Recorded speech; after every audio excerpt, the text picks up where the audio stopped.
Or you want to stand up? You can see over here. I can, you know what? I could go. I can stand right next to you if you want. No, it's okay. No, no, no. I'll bring you Kool-Aid.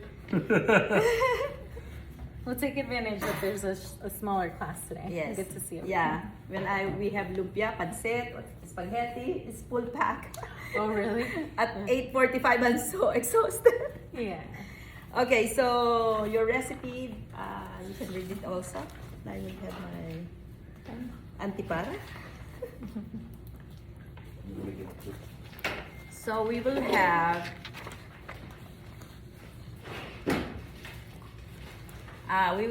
tortang talong, which is eggplant omelette, tortang giniling na baka, which is ground beef omelette, and then ensaladang mangga, which is mango salad, and palamig na sago, sweetened tapioca drinks, if you want sweet. Okay, so first of all, we will do the mango first because I want to incorporate the taste into the other ingredients. So for the mango, we will cut the mango into dice. So the way I do it is I will cut, I forgot to bring my own knife, so in here I'll do the cubes or dice and then cut it. Or you can like this and then cut it. And then you can scrape it.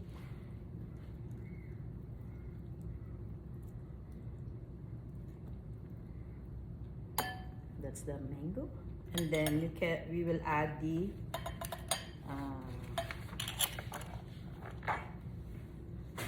onion and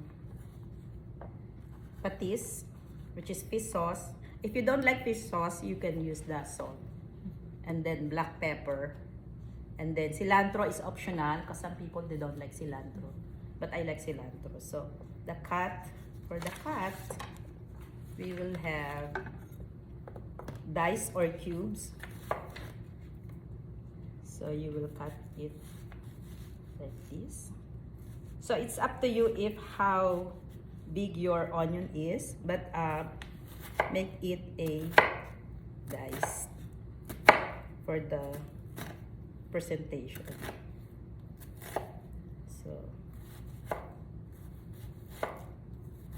So just add the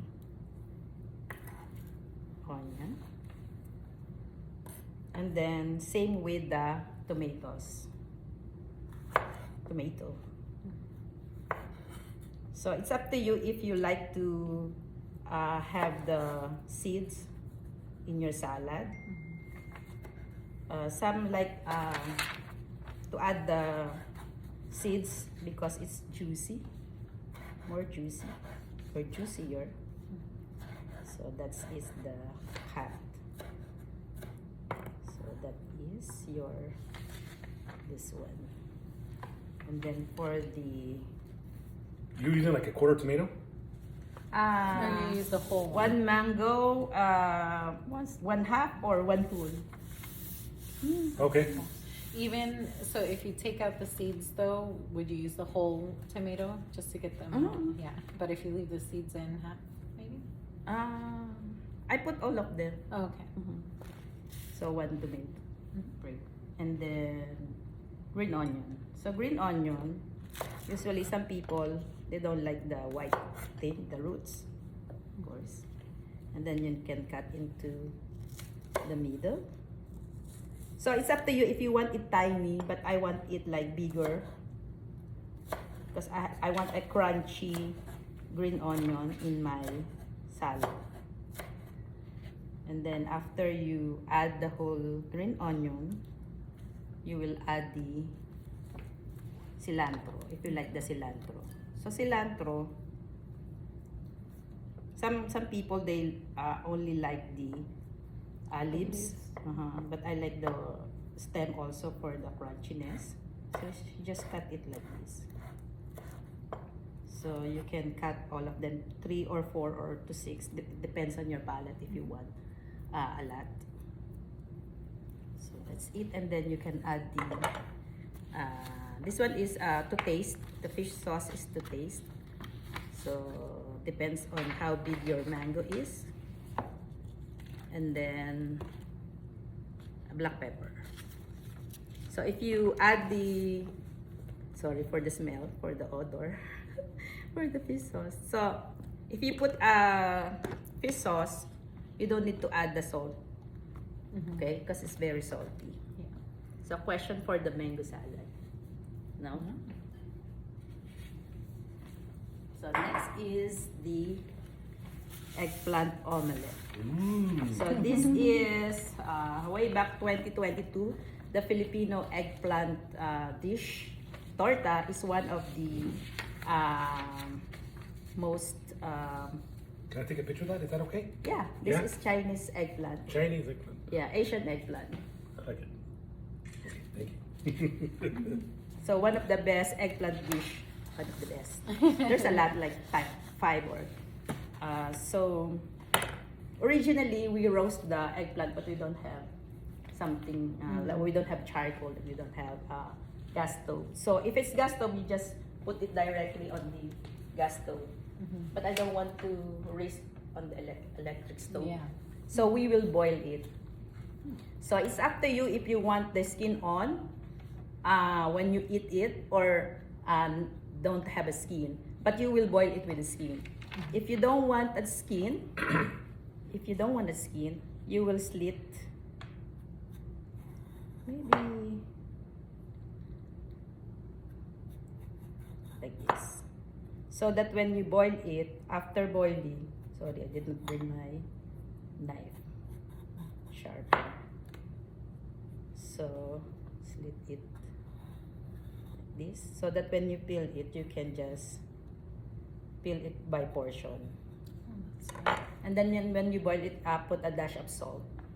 What's the difference with the flavor if you leave the skin on or not? Is it more bitter, more sweeter? Is it No, more... no, no, it the doesn't difference have- is more than just the texture. But some people, they don't like the skin. Mm. It's hard. They said hard or chewy, but it's the same. So you will boil it. When I tried last night, maybe 5 to 10 minutes. Oh, 5 to You 10. boil it with the skin and then peel it off? Yes, after? yes. You let it cool? Yeah, Yeah. let it, Yeah, let it yeah. cool. Or just to warm, right? A little bit warm and then just peel it right away. And then when it's cooked, you will press it. Use fork, press it, and then To flatten it. flatten it, to flatten it. Mm-hmm. And then you will use 2 eggs for 1 eggplant each. Do that. Mm-hmm. And then scramble the egg, and then put the season the egg first with salt and pepper, and then put the eggplant, and then we will fry it. Okay, that's the Filipino torta with eggplant. So the other torta, which is the ground beef, you can use ground beef, chicken, and meat. We will saute onion first or garlic, but when I'm cooking, I use the onion first because the garlic is easy to burn. And then onion, garlic, and then tomato again, and then onion, garlic, and then ground beef. When the ground beef is cooked, you will add the tomato. So the same cut cubes or diced, and then you will add 1 tablespoon of oyster sauce or bouillon. So I have only maybe 2 tablespoons of this. We can use if you run out of beef, you can use the chicken. It's the same. And then This is vegetable, right? yeah, it's called this vegan. They use it as a vegan.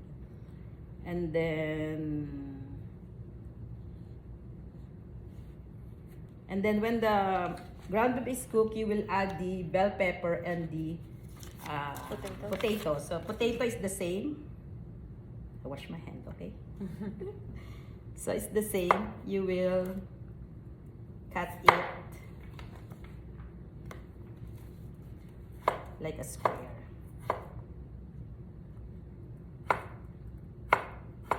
You can cut it as if you want it tiny or smaller, so that when it is cooked, it is easily to cook. When you cook, it will be easily cooked. Okay. So bell pepper is the same. Oops. Sorry, one group will use this. Sorry. Should we also have the potato resting in water for a while or no? Yeah, because it will be what's called this Turn it black, to brown, turn huh? to brown. And then the bell pepper. If you don't like bell pepper, just this is optional. But I want it with bell pepper. So also cute. So the same. So once everything is cooked, put it aside, and then we will have 1 egg for each student. 1 egg, 4 to 5 tablespoons of your sautéed ground beef, and then we will fry it. Okay, and then this is what you call this? Not a Filipino, Japanese, not a Filipino style. So at home, when I have this kind of eggplant, I usually make a stuffed eggplant omelette. So I just cut the middle. I forgot my cookie cutter. And then cut the eggplant. And then you can add it on the ground beef. Sauteed also. And then also egg. And then you can put everything in the middle and you will fry it and turn over. But this is not a Filipino. What is that? I don't know. I just saw extra. it on You made it up? It's okay. I just saw it on YouTube and It was good. Instagram. I'll try some of that today. Yeah. Okay, so